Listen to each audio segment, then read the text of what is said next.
We appreciate your feedback. We got a lot of feedback from different participants in the Fatty Final Four, and I want to share some of that with you. So one of them was an email from someone saying that the Fatty Final Four show was inappropriate and it should be more professional. And you're exactly right. And hang on a second, let me straighten up. Okay, that's it. Other emails we got. One of them was from someone who was saying, they had some constructive feedback. What they said was, tell me this was a first run and we can kick some other ideas around before it goes prime time. Please. I hope that is the case. Ma, you are not the boss of me. Someone said, I like the part where you provided standings with the Flyers fight in background. I wish you told more of the Paul Holmgren story. It's good feedback, constructive feedback.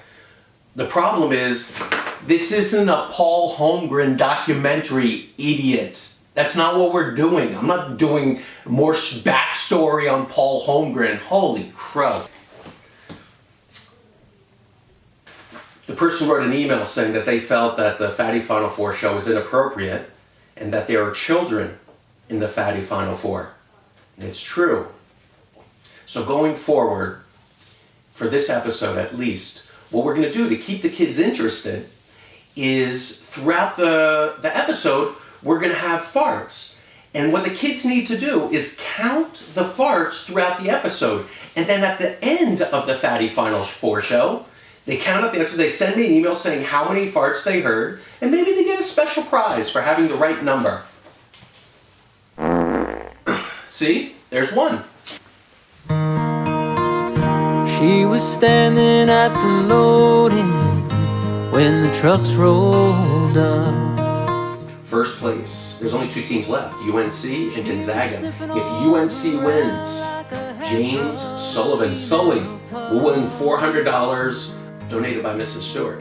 If Gonzaga wins, the $400 donated by Mrs. Stewart is donated to Matt Bernstein. Matt Bernstein. Not Steven. Sink in, feel it, internalize it. And that is Fatty Final Four news. Our next segment is a segment called That's Bull. When we handed Richie off to St. Lawrence, he was relatively normal. I mean, he was quirky, but he was quirky like Ross Geller.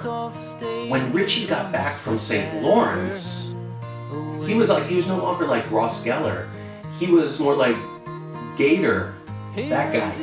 When we handed Richie off to St. Lawrence guys, he was normal. Gary Janey and those St. Lawrence animals, they're the ones who did it, not us. And when people ask us, what did you do to Richie? That's bull. This episode's closing, we have a video of one of Richie's favorites, and this favorite for this closing is Steven Seagal. And I'll tell you this much, when he left Lawrenceville, he wasn't a Steven Seagal fan. Gary, Jamie. And for the music, we have... If you having girl problems, I feel bad for you, son. I got 99 problems, but a bitch ain't one. I got the rap patrol on the cat patrol. Foes that want to make sure my casket's closed. Rap critics say he's money cash holes. I'm from the hood, stupid, what type of facts are those?